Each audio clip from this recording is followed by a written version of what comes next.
Hello, everyone. I am Dr. Christina Cohen. This is my 7th episode of Parenting Today. I started this series in March to bring experts into the homes of parents attempting to parent in this new pandemic life that we were all thrown into. The end of May and the beginning of June, as protests rose over the killing of George Floyd, many families reached out wanting to have another type of conversation about how to authentically and sensitively talk with their young children about race. I immediately reached out to Dr. Kaur because of our shared interest in using a respectful, authentic voice with children starting in the first days of their life. I didn't want to have conversations with families in a vacuum. My goal here is to provide a diverse range of perspectives through conversations with families looking to raise anti-racist children. We have the power as parents to change the narrative. I am not an expert. I strive to be informed as an individual, as a professional, as a friend. Dr. Kaur and I jumped right in. And within a week, we had hosted 2 June Zoom events, which raised $1,000 that I then matched and donated a total of $2,000 to the nonprofit Black Mamas Matter, a national entity working to advance Black maternal health. I wanted to spend today's episode in conversation with you, Dr. Kaur. I want to hear more about your background, your work, your interest in Rai and Magda Gerber's work, and hear what your goals are for our discussion series. Hi, it's an honor to be here. Thanks so much for asking me to be a part of it. In terms of respectful parenting and how I ended up in this world as well, it all started with a small child that I know, a friend's child, barging into the guest room of their house where I was visiting. Yes. One of those. Yes. I had a very authoritarian type response. He was about 4, and I had a very strong response and was very march yourself out and try that again type of situation.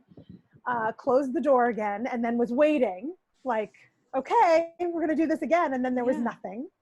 So opened the door, he's not there.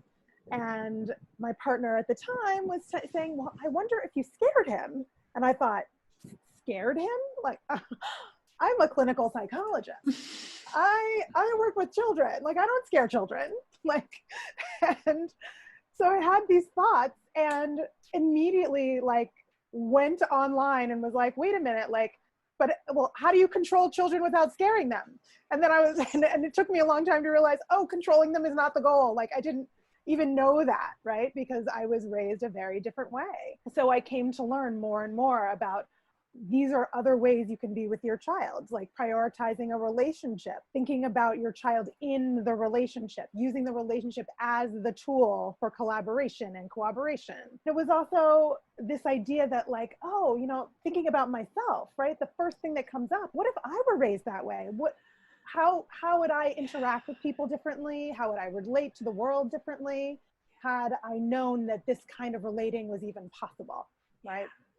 And that sent me on a whirlwind of reading and researching. Once my own child arrived, I knew just what to do. It was really empowering, and I trusted the situation so much more. I trusted that I knew that she and I together were going to figure it out. So when she was having trouble sleeping, or we were having trouble nursing, or whatever it was we're going to figure this out together. And I spoke to her like that from the first days, what can we do? Let's figure this out. And she was a partner in the relationship, right from the start. Once I began to sort of think about having my own practice, I thought more and more about how much it would be empowering for parents to know about this way of being with children, and also how healing it is to parent your children in this way, especially if you weren't parented that way. There's something that's reworking something inside of you to do it differently.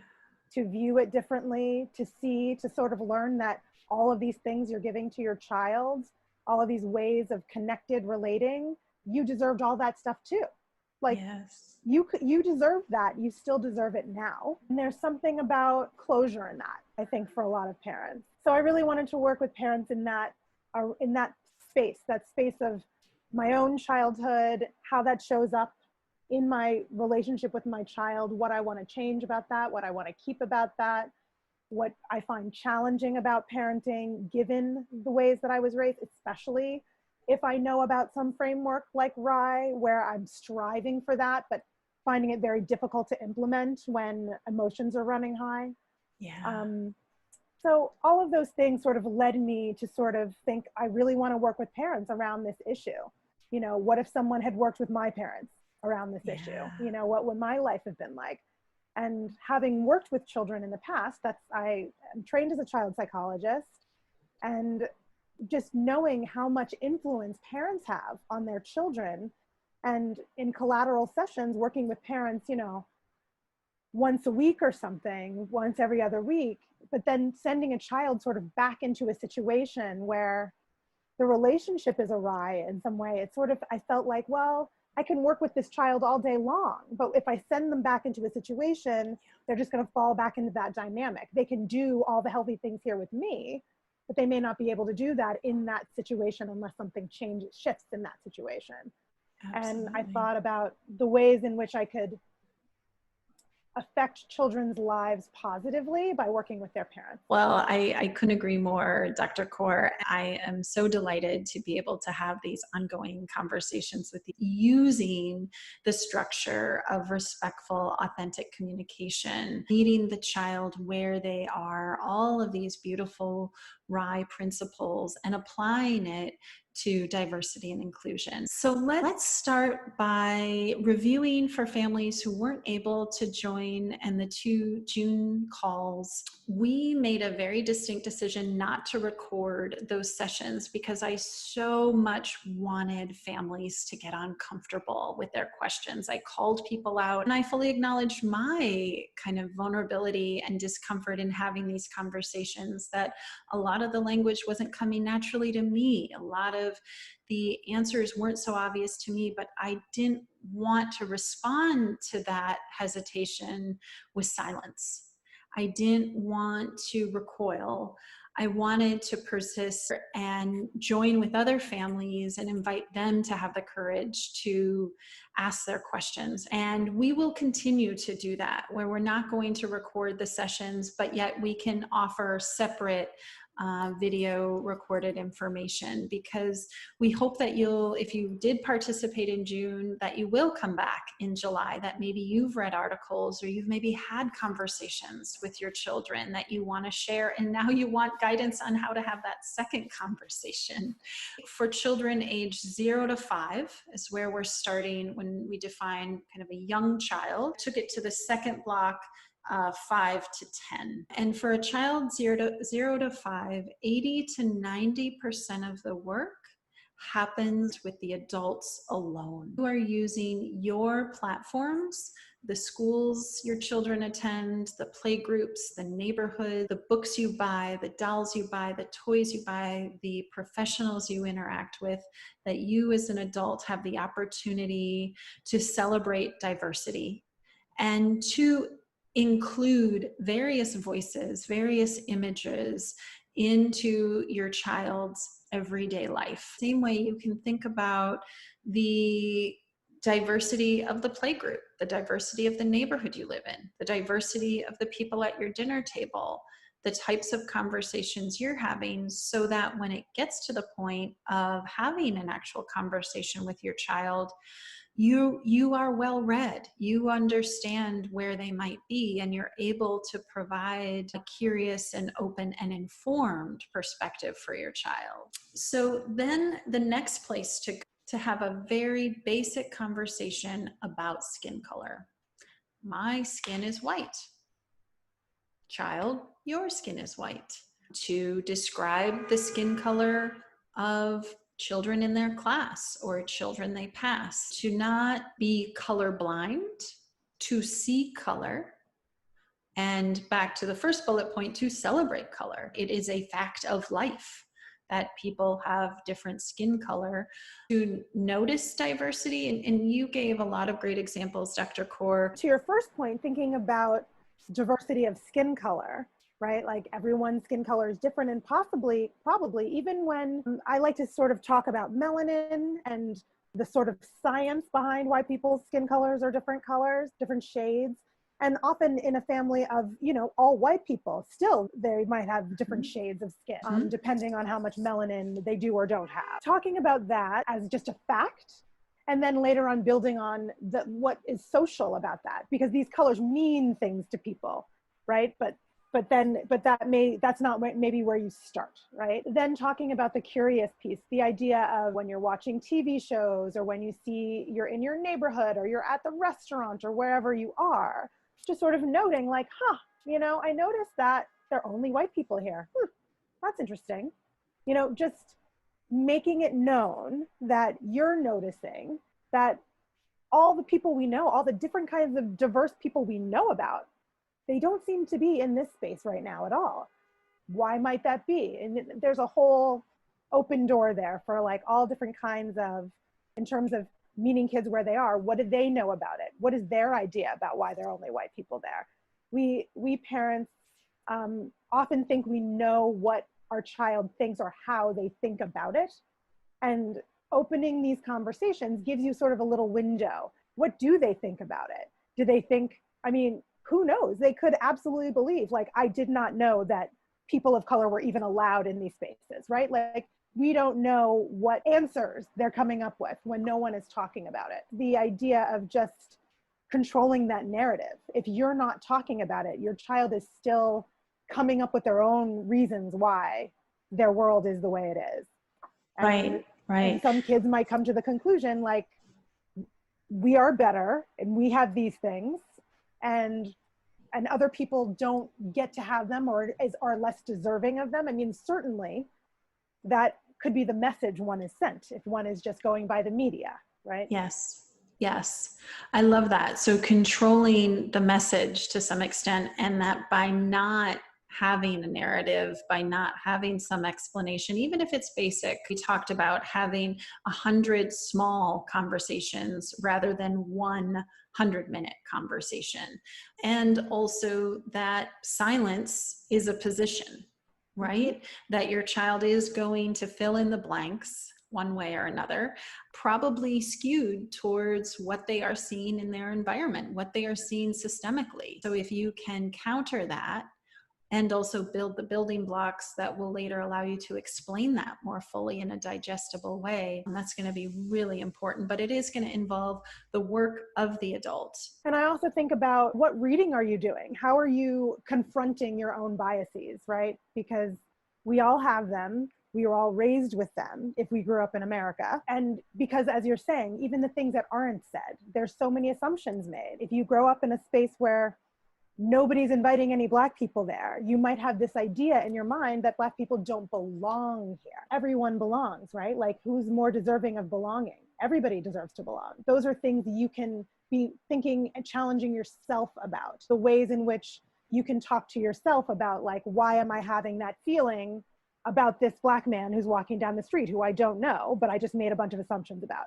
That's something that can happen in your own mind. And, through your own work and your own learning. Absolutely.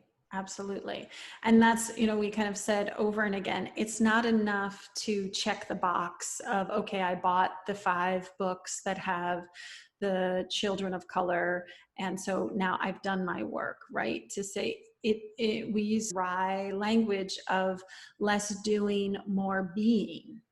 It's not doing the things that media has decided, we should be doing now, which are all good things, and we should have been doing them before, and we should continue to do them. And we need to sit, certainly myself as a white person, with kind of the guilt and the shame that I haven't done enough, and then do it. Do more and not stay in that space. We had a whole moment where I was frozen in my own fear of not knowing enough. And I really appreciated your patience with me and your support in saying, we don't have to do it right, but we have to keep trying.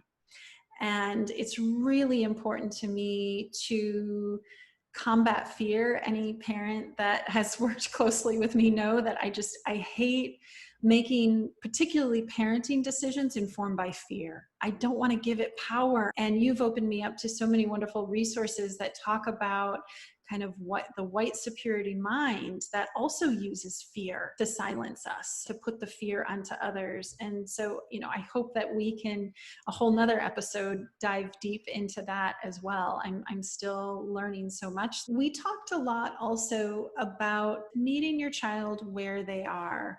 Rye often has a script, specific language to use with our young child, how to respectfully set limits, how to let a child know that they're heard and understood, to make space for their big feelings. But there might not necessarily be a script here, because you don't want to bombard your young child with about police brutality.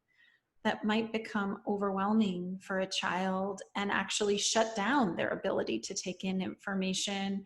And so we do really need to focus on bite-sized conversations and meeting them where they are.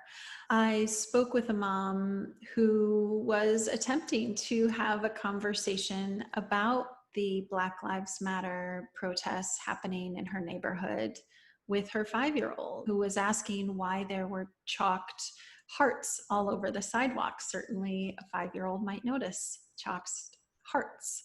She took the opportunity to talk about the protests and the killing of George Floyd.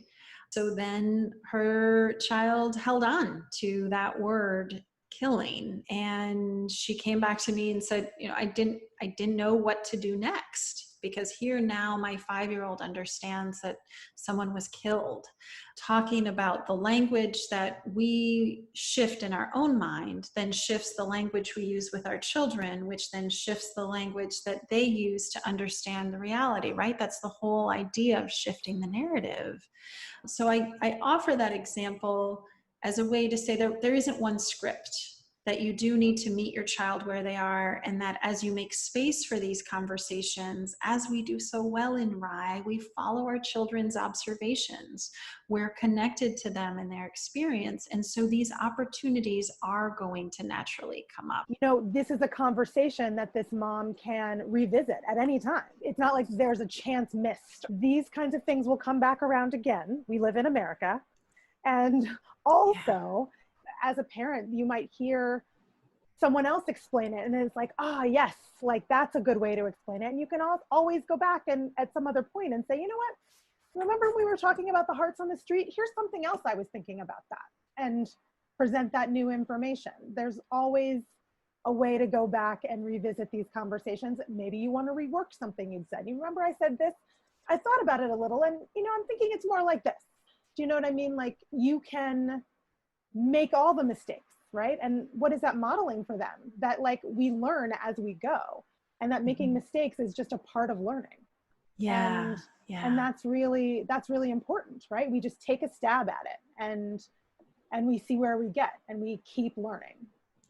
I really appreciate that, because again, I hear so many families wanting to get it right and seeing the protests outside and saying, we've got to do it right now. So the reminder that we can slow down, we can go at the pace that feels comfortable to us, doing things, not staying silent, but going at a pace that feels digestible, and maybe pushing ourselves with our own knowledge, but meeting our child where they are with a goal of changing the narrative through many conversations. I love that. The idea is that then, as your child enters more the 5 to 10 range, that you're able to have more complex discussions about systemic racism, about inequalities, that you've already laid the basic bedrock of this information that they can then dive into these more complex discussions. I'd like to take some space today to talk about what work we still need to continue to do, where we're sitting with the work that isn't fully finished by any means. Like you say, it's going to continue to happen, unfortunately. And maybe where we want to think about going in July with our July series. Mhm. What's coming to mind for you, Dr. Kaur? Talking about bias, I think that might be a really great place to go, because I think that's what's underlying all of this. What have we all internalized, not because someone literally told us words, but because we've picked this up just by osmosis in the ways that we've lived? What have people of color picked up? What, Black people, I can only speak to that. I can really only speak for myself, but also the people I've been speaking with who talk about what it's like for them to, in this moment in time where there are a lot of white people feeling guilty and feeling shame, and how that lands on us as people of color, as Black people, and what biases we as Black people have internalized, but that is the same thing that everybody's internalized, right?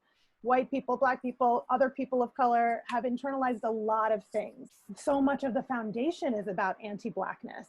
And what is that about? And what do we know about that? And what do we want to change about that? And what do we know about what we don't know? We only really have the conscious things available to us, but what are all the unconscious things that we may be carrying around with us? Examining ourselves a lot, I think, is a good way to sort of be thinking, because we can't really expect our child to be something if we are not that something first. Yes. Right? I think taking a deeper dive into what we are bringing to the table and things that we can grapple with ourselves, and using those experiences. I think it's also important when your child is in that little bit older range of using your own experiences. Yes, yes. And you're reminding me, another thing that we spoke about in the June series was how we make space for other family members who might have a different perspective about race and inequality, and to bring that into the room to whatever extent. I have a lot of families who have tough conversations with grandparents about the language of fear, kind of control and obedience that they might use with a young child, and really asking them through the practice, the principles of RIE, to speak differently with their children.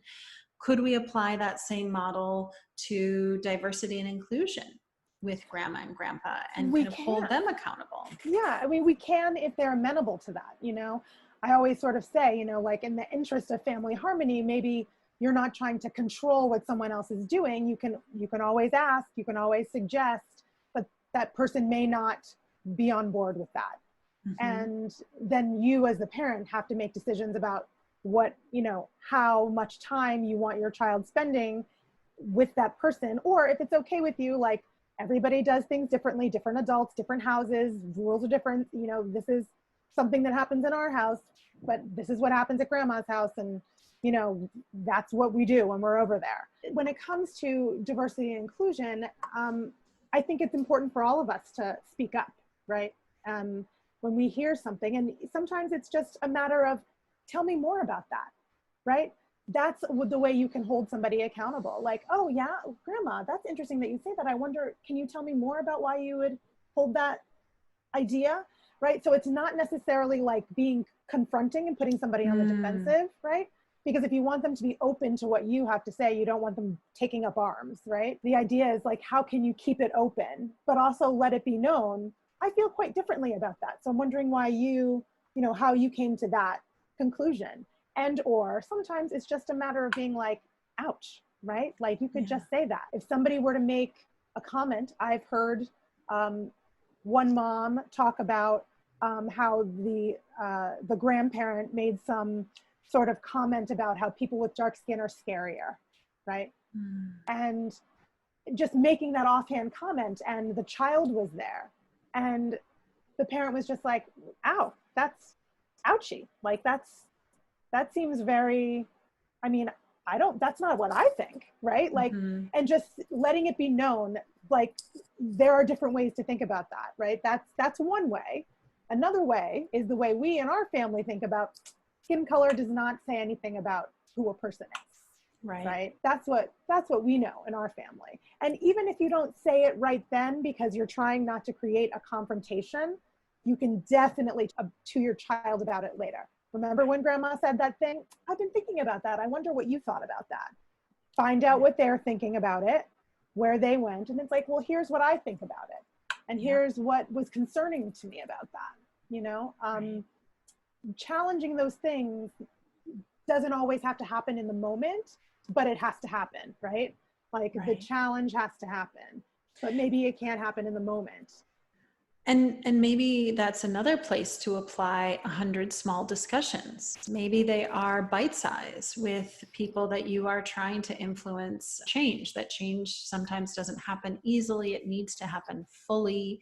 And so it might not happen quickly and certainly might not happen with confrontation. So maybe even having it in parallel to say, hey mom, you know, I've made a choice to talk about skin color with my daughter, and this is the way that I think I'm going to try doing it. And to just maybe not control what grandma would do, but just offer that as a conversation point. And maybe grandma says, interesting, we didn't do that in our day. Or oh, so how do you do that? You know, now grandma's interested. A lot of times I encourage the parents that I work with to sort of ask for help, right? Like, you're going to somebody's house and you know that they do things differently. You know that they often like pick up babies without letting them know, right?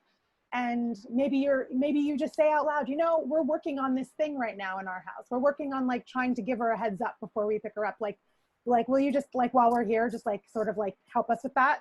Do you know what I mean? Like the idea of it's our thing, but we're telling you what the thing is. And like, we're enlisting your help with that thing. Right? I like that.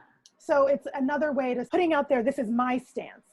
And we'd love your help with that, but also they know where you stand right away, right? Yes. And the last piece that we had talked about possibly going in July is to use the framework of gender equality that so many parents are open to talking about, raising their daughters to be strong and courageous and smart, and to allow their sons to have a broad range of emotions and to express themselves however authentically comes to them, and that we can use that same lens to talk about racial diversity, that it can be intentional without having this clear agenda, right? That we can infuse the idea throughout our language that, you know, pink isn't just for girls and blue just for boys, that oftentimes we feel emboldened to buck up against that. But it doesn't happen in these sort of concrete, direct ways of, I'm just going to sit down and tell my daughter she is strong and she is smart, right? I need to infuse it in my language. I need to think about it in myself. How do I model that belief, and how do I carefully bring that into her consciousness? Right. Yeah. And it's the same sort of idea, like how are you going to live your life? Because your child is watching what you're living, not so much what you're saying. Yes, yes, absolutely. I am so excited for our July series. I'm so excited to continue this conversation. Thank you so much for your time today, Dr. Kaur. And for you at home, we encourage you to keep reading, keep learning, keep having conversations. Of course, reach out to us if you have questions about this series. We're happy to engage in conversation with you. Thank you. It was a pleasure to be here.